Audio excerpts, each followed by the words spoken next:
కార్యక్రమానికి వచ్చే వారికి ఏమాత్రం ఇబ్బందులు లేకుండా తాగు జాగ్రత్తలు చేపడుతున్నాయి. సభా ప్రాంగణంలో ప్రత్యేక మెడికల్ క్యాంపులు సైతం ఏర్పాటు చేస్తున్నారు. తెలంగాణ ఉద్యమకారుడు, కవి అందశ్రీ సాహిత్యం, సినీ సంగీత దర్శకులు ఎంఎం కీరవాణి స్వరాలతో తెలంగాణ రాష్ట్ర గీతం రూపుదిద్దుకుంది. 13 చరణాలతో సాగే జయ జయ హే తెలంగాణ పాటలో రాష్ట్ర గీతంగా 3 చరణాలను 2 నిమిషాల 30 సెకండ్ల నిడివితో రూపొందించారు. రూపకల్పనపై సీఎం రేవంత్ రెడ్డి సమీక్ష నిర్వహించారు. ఈ సమీక్ష సమావేశంలో డిప్యూటీ సీఎం భట్టి విక్రమార్క, కవి అందశ్రీ, సంగీత దర్శకుడు కీరవాణి, ప్రొఫెసర్ కోదండరాం, అద్దంకి దయాకర్ పలువురు పాల్గొనున్నారు. ఈ సమీక్షలో రాష్ట్ర గీతం జయ జయ హే తెలంగాణ గీతాన్ని సంగీత దర్శకుడు కీరవాణి బృందం పాడి వినిపించింది. అయితే లిరిక్స్ ఎక్కడ బయటకు రాకుండా ప్రభుత్వం జాగ్రత్తలు తీసుకుంది. జూన్ 2న తెలంగాణ ఆవిర్భావ దినోత్సవం సందర్భంగా రాష్ట్ర గేయాన్ని ఆవిష్కరించనున్నారు.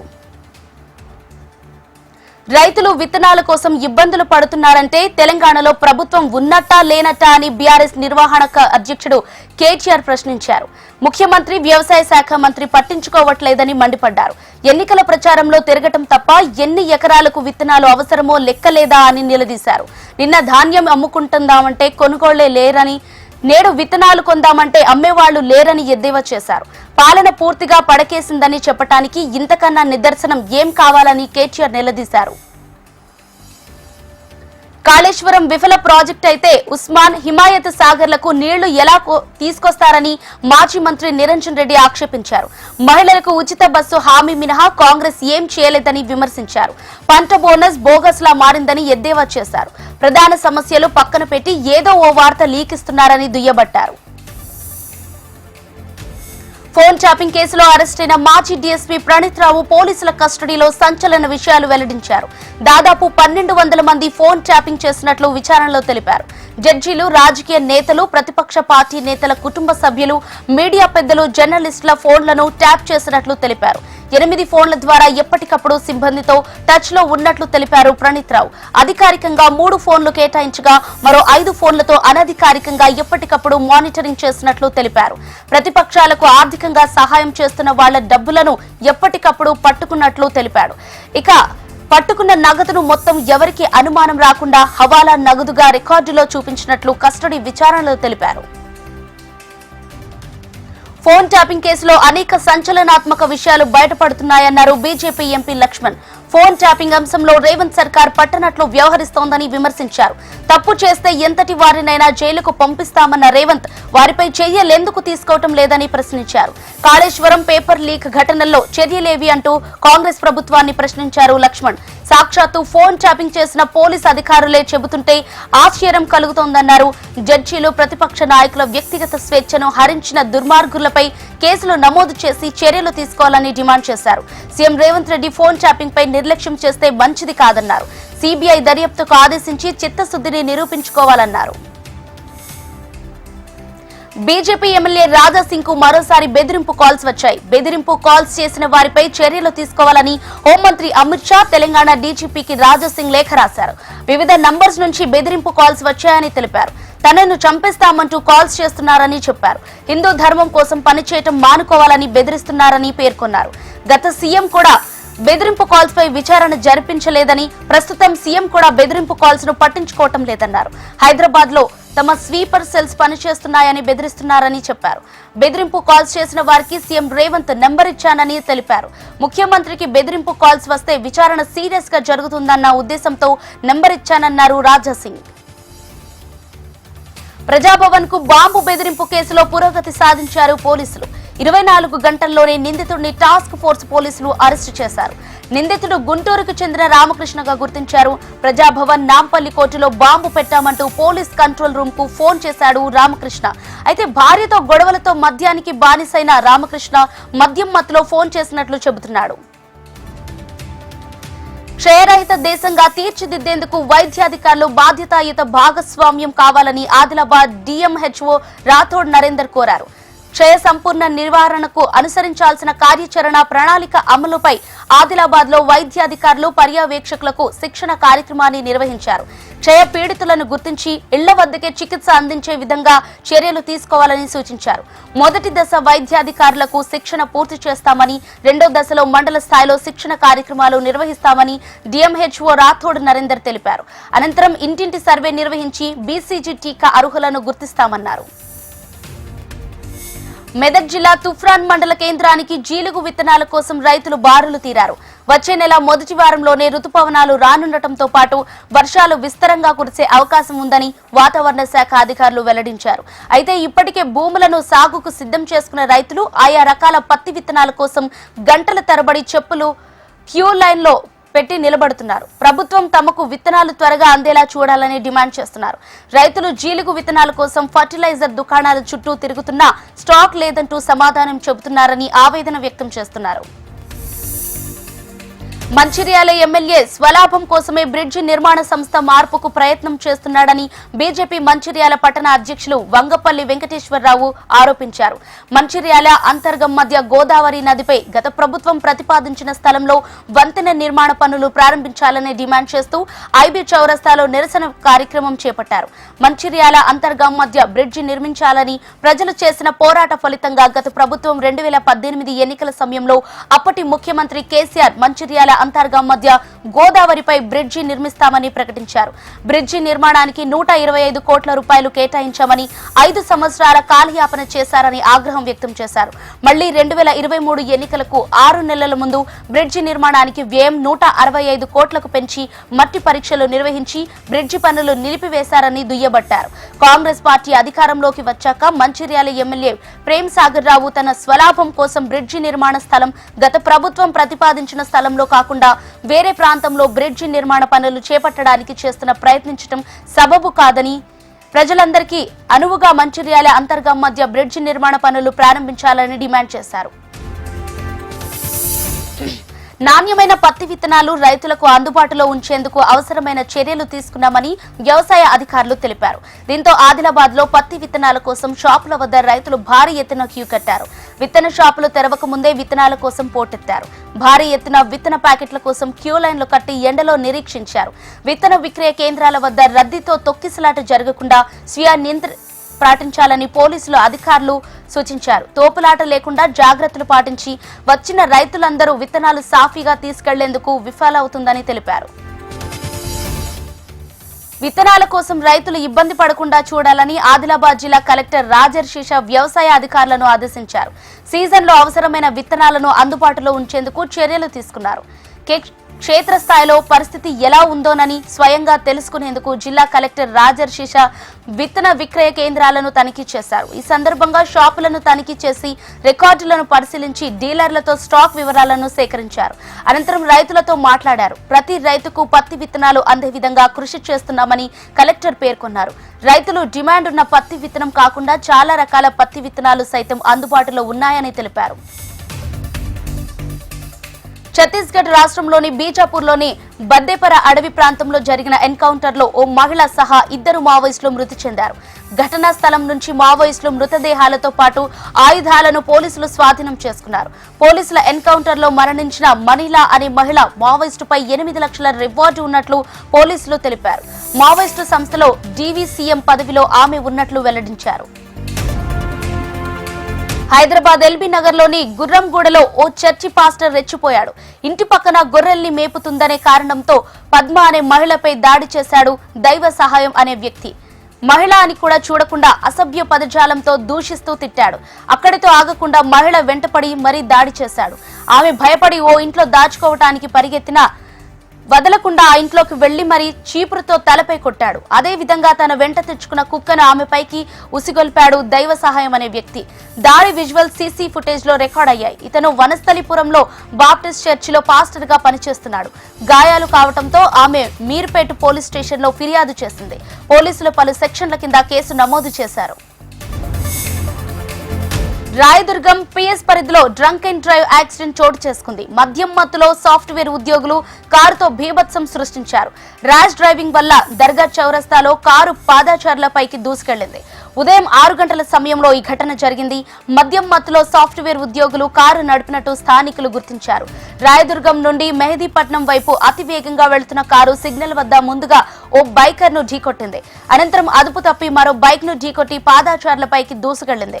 అయితే కారుపై పోలీస్ అని నకిలీ స్టిక్కర్ ఉన్నట్లు గుర్తించారు. నిందితులను అదుపులోకి తీసుకున్నారు. మరొకరు పరారైనట్టు తెలుస్తోంది. ప్రమాదంలో కాంతారావు, సత్యనారాయణ అనే ఇద్దరు వ్యక్తులు తీవ్రంగా గాయపడ్డారు. మహబూబాబాద్ జిల్లా కేంద్రంలో జీవ వైవిధ్య పరిరక్షణ కమిటీ అవగాహన ర్యాలీ నిర్వహించింది. పర్యావరణ రోజుకు దెబ్బతింటుందన్న నేపథ్యంలో ఇంకుడు గుంతలు నిర్మించాలి, మొక్కలు నాటాలి పిలుపునిచ్చారు. ప్రతి ఒక్కరూ మొక్కలు నాటి పర్యావరణ పరిరక్షణకు పాటుపడాలన్నారు. కమిటీ సభ్యులు చెట్లు మానవాళికి ప్రాణవాయువు అందిస్తాయని, మొక్కలు నాటి భావితరాలకు కానుకగా అందించాలని కోరారు. భద్రాద్రి కొత్తగూడెం జిల్లాలో ఉద్యోగాలు ఇప్పిస్తామంటూ మోసం చేసిన ముఠాను చుంచుపల్లి పోలీసులు అరెస్టు చేశారు. నిరుద్యోగుల అమాయకత్వాన్ని ఆసరగా చేసుకుని సుమారు 4 కోట్ల రూపాయలను వసూలు చేసుకున్నారు. ఉద్యోగాల పేరుతో మోసం చేసే వ్యక్తులను నమ్మి మోసపోవద్దని, సమాజంలో చాలా మంది తిరుగుతున్నారని, వారి పట్ల అప్రమత్తంగా ఉండాలని పోలీసులు సూచించారు. మంచిర్యాల జిల్లా నీలివాయి గ్రామంలో వరుస దొంగతనాలు చేస్తున్న వ్యక్తిని పోలీసులు పట్టుకున్నారు. శ్రీనివాస్ అనే వ్యక్తి గత కొద్ది రోజుల క్రితం కల్మలపేట గ్రామంలో ఓ ఇంట్లో చొరబడి దొంగతనం చేసి ఉడాయించాడు. బాధితుని ఫిర్యాదుతో పోలీసులు వివిధ కోణాల్లో దర్యాప్తు ముమ్మరం చేసి నిందితుడిని పట్టుకున్నారు. నిందితుడి నుంచి 10,97,600 రూపాయల సొమ్మును పోలీసులు స్వాధీనం చేసుకుని నిందితుడిని అరెస్టు చేశారు. సింగరేణి మెడికల్ బోర్డులో జరిగిన అవకతవకలపై ఏసీబీ అధికారులు దాడులు జరిపారు. బోర్డులో జరిగిన వివిధ నియామకాల్లో అక్రమాలపై ఆరోపణలు రావడంతో ప్రభుత్వం దీనిపై దృష్టి సారించింది. సింగరేణిలో మెడికల్ ఇన్వాలిడేషన్ నియామకాల్లో అవకతవకలు జరిగినట్లు సీఎండీ బలరాం కూడా ప్రకటించారు. అక్రమాలపై దర్యాప్తు చేయాలని కోరారు. ఈ నేపథ్యంలో సింగరేణి ప్రధాన ఆసుపత్రిలో మెడికల్ బోర్డుకి సంబంధించిన దస్తాలను ఏసీబీ అధికారులు పరిశీలించారు. విచారణలో పలు కీలక విషయాలు వెలుగులోకి వస్తున్నాయి. కొత్తగూడెం మండల కేంద్రంలో ప్రభుత్వ నిషేధిత గుట్కా స్థావరాలపై పోలీసులు దాడులు నిర్వహించారు. కిరాణా షాపులు, గోదాములలో తనిఖీలు నిర్వహించి పట్టుబడిన అంబర్, గుట్కా, ఖైనీ ప్యాకెట్లను ధ్వంసం చేశారు. అక్రమ గుట్కా, అంబర్ ప్యాకెట్లను నిల్వలు చేసిన పలువురు వ్యాపారులపై కేసు నమోదు చేశారు. చట్ట వ్యతిరేక కార్యకలాపాలకు పాల్పడితే కఠిన చర్యలు తప్పవని పోలీసులు హెచ్చరించారు. మేడ్చల్ జిల్లా సామిరిపేటలో అప్పుల బాధ తట్టుకోలేక ఓ వ్యక్తి ఆత్మహత్య చేసుకున్నాడు. తుర్కపల్లి గ్రామానికి చెందిన రుద్రబోయిన మహేందర్ స్కాప్ వ్యాపారం చేసుకుంటూ జీవనం సాగిస్తున్నాడు. 2023లో శామిరిపేట గ్రామానికి చెందిన నాగేష్ గౌడ్ అనే వ్యక్తి 6 లక్షల అప్పుగా తీసుకున్నాడు. అందులో 4,70,000 రూపాయలను చెల్లించినా అది వడ్డీ మాత్రమే అంటూ తన 6 లక్షలు చెల్లించాలని చెప్పాడు. మహేందర్ ఉరివేసుకుని ఆత్మహత్య చేసుకోవడంతో అందుకు నాగేష్ వేధింపులే కారణమని మహేందర్ కుటుంబ సభ్యులు ఆరోపిస్తున్నారు. తమకి న్యాయం చేయాలని పోలీస్ స్టేషన్ ఎదుట ధర్నా చేపట్టారు. ఖమ్మం జిల్లా హరియతాండ వద్ద తల్లి, 2 కూతుర్ల అనుమానాస్పద స్థితిలో చనిపోయారు.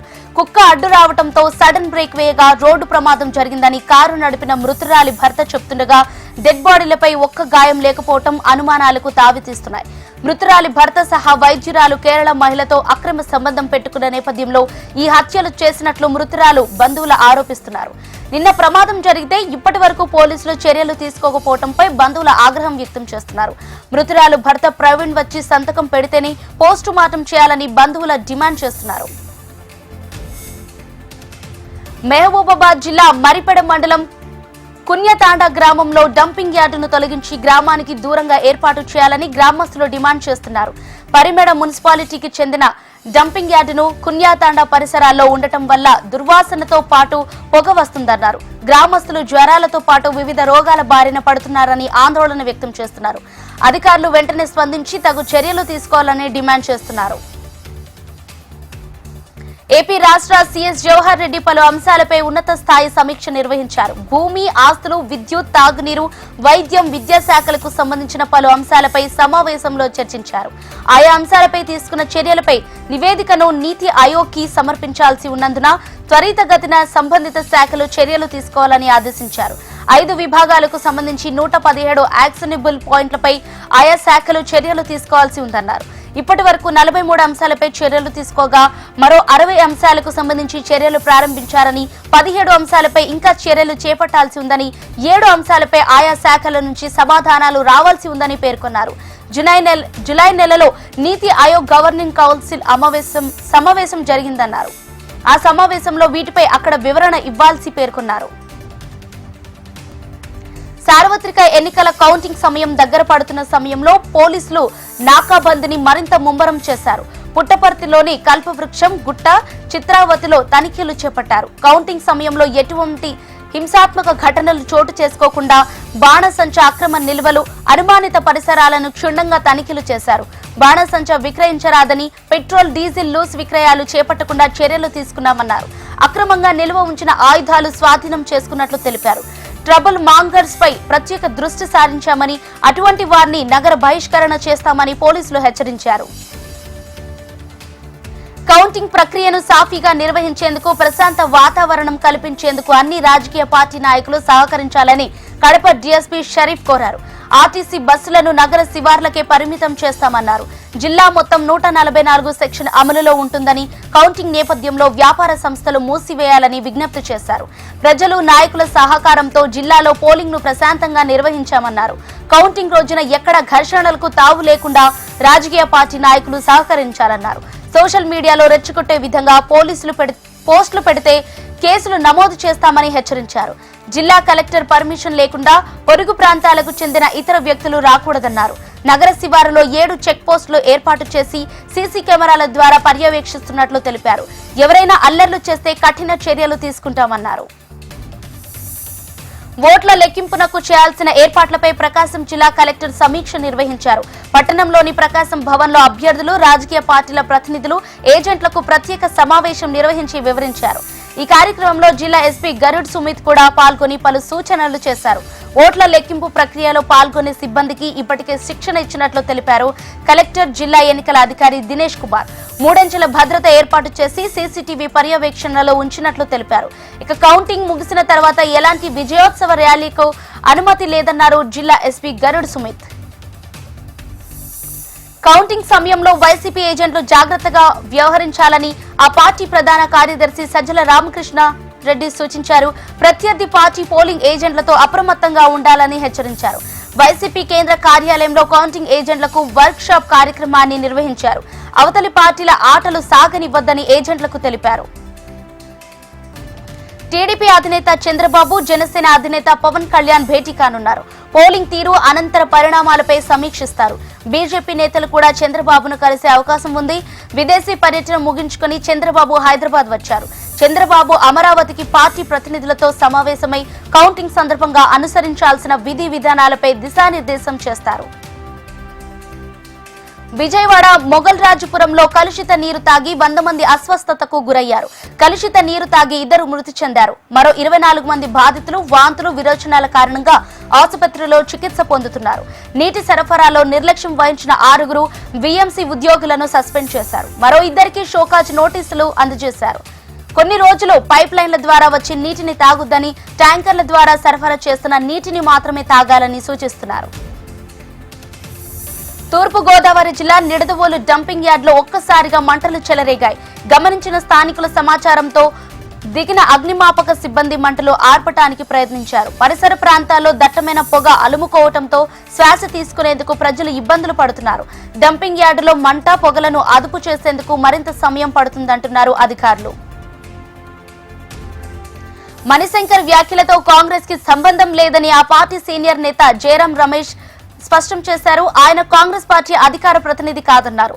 యుద్ధంపై మణిశంకర్ చేసిన వ్యాఖ్యలు ఆయన వ్యక్తిగతమన్నారు. ప్రస్తుతం ఆయనకు కాంగ్రెస్ లో ఎలాంటి బాధ్యతలు లేవన్నారు. సార్వత్రిక ఎన్నికల వేళ సొంత పార్టీ నేతల వివాదాస్పద వ్యాఖ్యలు కాంగ్రెస్ కు తలనొప్పిగా మారాయి. పాకిస్తాన్ వద్ద అణుబాంబులు ఉన్నాయని, ఆ దేశాన్ని గౌరవించాలంటూ గతంలో మణిశంకర్ అయ్యర్ చేసిన వ్యాఖ్యలు రాజకీయంగా తీవ్ర దుమారం రేపాయి.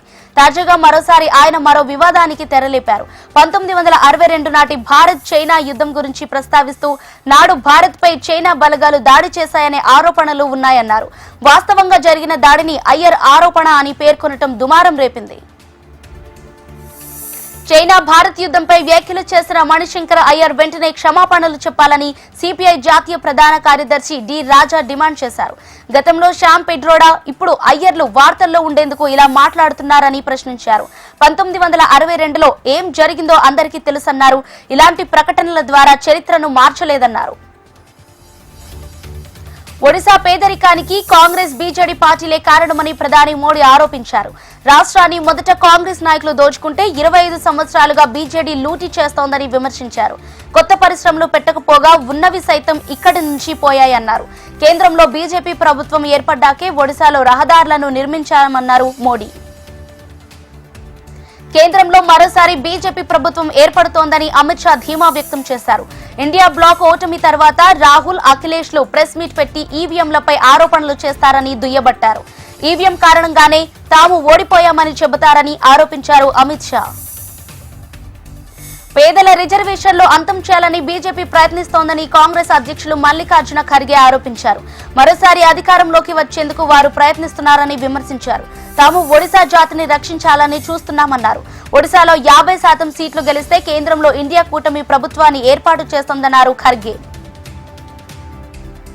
ఇండియా కూటమి అధికారంలోకి రాగానే రైతుల రుణాలను మాఫీ చేస్తామని రాహుల్ గాంధీ హామీ ఇచ్చారు. రైతు రుణమాఫీపై ఒక కమిటీని సైతం వేస్తామన్నారు. కమిటీ సూచన మేరకు రైతుకు ఎన్నిసార్లు అవసరం ఉంటే అన్ని మార్లు రుణాలు మాఫీ చేస్తామన్నారు. బీజేపీ విధానాలతో చిన్న పరిశ్రమలు చిన్న భిన్నమయ్యాయని ప్రియాంక గాంధీ విమర్శించారు. ఓవైపు చిన్న పరిశ్రమలు కుదేలవుతుంటే బిలియనీర్లు సంపదన పోగేసుకుంటున్నారని దుయ్యబట్టారు. బీజేపీ విధానాలను మార్చాల్సిన అవసరం ఉందన్నారు. మోడీ హయాంలో ఉపాధి కల్పన ఊసేలేదని ఆరోపించారు. ఇండియా బ్లాక్ అధికారంలోకి రాగానే చిన్న మధ్య తరహా వ్యాపారాలను ప్రోత్సహిస్తామని హామీ ఇచ్చారు ప్రియాంక. పంజాబ్ లో 13 ఎంపీ స్థానాలను ఆమ్ ఆద్మీ పార్టీ కైవసం చేసుకుంటుందని అరవింద్ కేజ్రీవాల్ ధీమా వ్యక్తం చేశారు. ఇక్కడ తమ ప్రభుత్వం ఏర్పడిన నాటి నుంచి ఉచిత విద్యుత్తును అందిస్తున్నామన్నారు. పాఠశాలలు నిర్మించామని, యువతకు ఉపాధి కల్పిస్తున్నామని అన్నారు. పంజాబ్ ప్రజలకు తమపై నమ్మకం ఏర్పడిందన్నారు.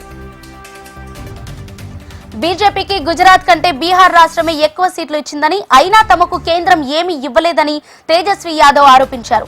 10 ఏళ్లలో గుజరాత్ అన్ని రంగాల్లో అభివృద్ధి చెందిందని, కానీ బీహార్ ని వారు పట్టించుకోలేదన్నారు. బీహార్ ప్రజలు వారికి ఈసారి తగిన గుణపాఠం చెబుతారన్నారు తేజస్వి. కర్ణాటక సెక్స్ స్కామ్ కేసులో ఆరోపణలు ఎదుర్కొంటున్న ఎంపీ ప్రజ్వల్ రేవణ్ణ ముందస్తు బెయిల్ పిటిషన్ కి దరఖాస్తు చేసుకున్నారు.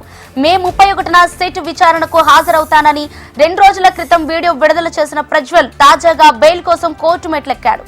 సిట్ విచారణ కోసం జర్మనీ నుంచి బెంగళూరుకి టికెట్ సైతం బుక్ చేసుకున్నట్లు తెలుస్తోంది. ఈ కేసును విచారిస్తున్న సిట్ బెంగళూరులోని కేంపేగౌడ్ విమానాశ్రయంలో ప్రజ్వల్ కోసం నిఘా పెట్టింది. ఎయిర్పోర్ట్ లో ప్రజ్వల్ ల్యాండ్ కాగానే అతడిని అరెస్ట్ చేస్తామని సంబంధిత వర్గాలు వెల్లడించాయి. ఓవైపు సిట్ దూకుడుగా వ్యవహరిస్తుండటంతో ముందస్తు బెయిల్ ఇవ్వాలంటూ బెంగళూరు సెషన్స్ కోర్టుకు వెళ్లాడు. మరోవైపు ఈ కేసులో ఆరోపణలు ఎదుర్కొంటున్న ఇద్దరిని సిట్ అధికారులు అరెస్టు చేశారు.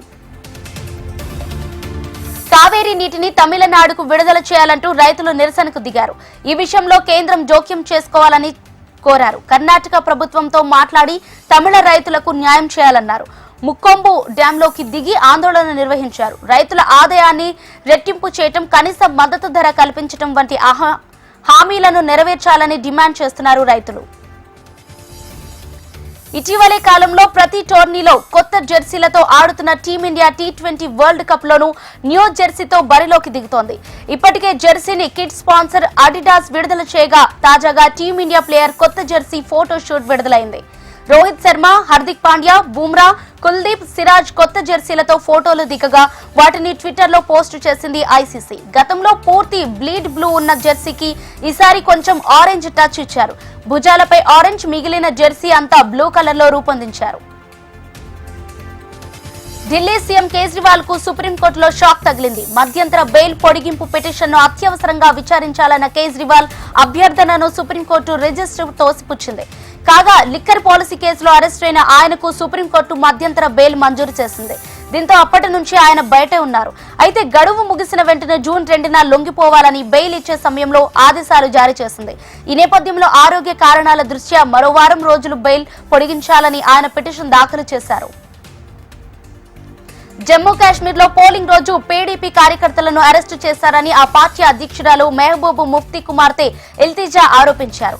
మే 25న పోలింగ్ వేళ పీడీపీ కార్యకర్తలు ఏజెంట్లను నిర్బంధించడంపై మెహబూబ్ నిరసన తెలిపారు.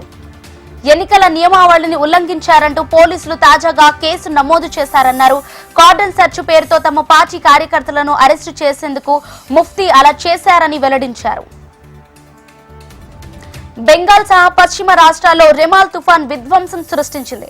తుఫాన్ దాటికి 38 మంది మరణించగా వందలాది మంది గాయపడ్డారు. వేలాది మంది నిరాశ్రయులయ్యారు. భారీ వర్షాలతో సహాయక చర్యలకు అంతరాయం కలుగుతోంది.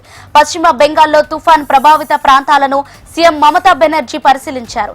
ఎయిరెల్ సర్వే ద్వారా నష్టాన్ని అధికారుల ద్వారా తెలుసుకున్నారు.